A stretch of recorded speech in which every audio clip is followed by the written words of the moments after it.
ఇప్పుడే జీ5 app download చేయండి. చూడండి మీ ఫేవరెట్ టీవీ షోస్ ఎప్పుడైనా ఎక్కడైనా. ఇందాకే అందరికీ సారీ చెప్పారు కదండి. అందరికీ చెప్పినట్టుగానే మనోహర్ గారికి కూడా చెప్తే ఎలా? ఆవిడ అసలే నా భార్య కదా.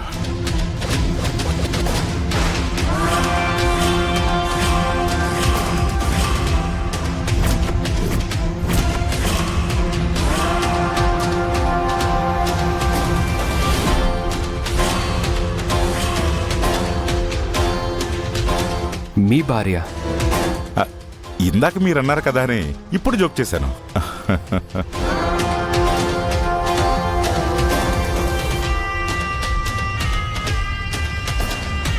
నేను ఒక్క మాట చెప్తే ఒక్క క్షణంలో నీ కథ ముగిసిపోతుంది మనోహరి.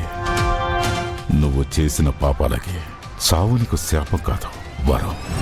అందుకే బతికుండగానే నరకం అంటే ఏంటో చూపిస్తా.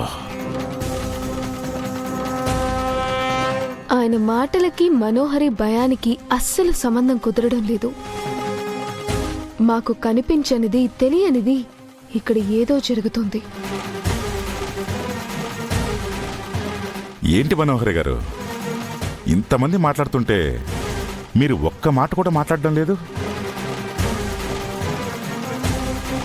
ఆ అమ్మాయి కొంచెం మితభాషా పర్రాలే బాబు. ఓ, ఇప్పుడు ఇంట్లోకి వచ్చా కదా సార్, నేను మాట్లాడిస్తా.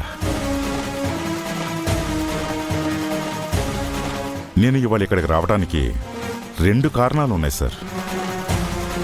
ఒకటి, మీకు మీ ఫ్యామిలీకి సారీ చెప్పటానికి. ఇంకొకటి, మీ సాయం కోరటానికి వచ్చాను. నా సాయమా? అవును సార్, మీరు మాత్రమే చేయగలిగిన సాయం. మీరు కాదనకుండా నాకు చేయాల్సిన సాయం. చెప్పండి. నా భార్యని వెతకటంలో మీరు నాకు సాయం చేయాలి. ఊరు కాని ఊరు, ఎవరో తెలియదు. మీరు తలుచుకుంటే నా భార్యని నా కళ్ళ ముందు నిలబెట్టగలరు, నాకు అప్పచెప్పగలరు.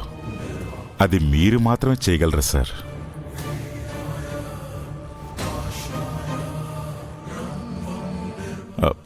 మీ మొదటి భార్య ఈ మధ్యనే యాక్సిడెంట్లో చనిపోయారని విన్నాను. భార్యకు దూరమైన బాధ మీకంటే ఎవరికి బాగా తెలియదు సార్. అందుకే మిమ్మల్ని సాయం కోరుతున్నాను.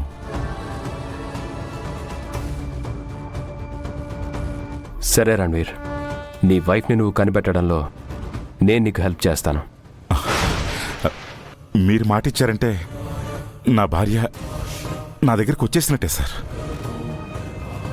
మీరు చేస్తున్న సాయానికి నేను ఎప్పటికీ రుణపడి ఉంటాను. Thank you sir. వెళ్ళొస్తా సార్. సరే రణ్వీర్, వెళ్ళొస్తానండి. ఓకే. వెళ్ళొస్తానమ్మా. మంచిది బాబు. నమస్తే.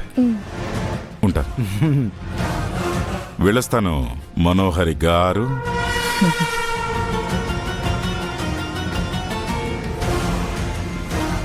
జీ5 యాప్ డౌన్లోడ్ చేసి అన్ని ఎపిసోడ్స్ పూర్తి ఉచితంగా చూడండి.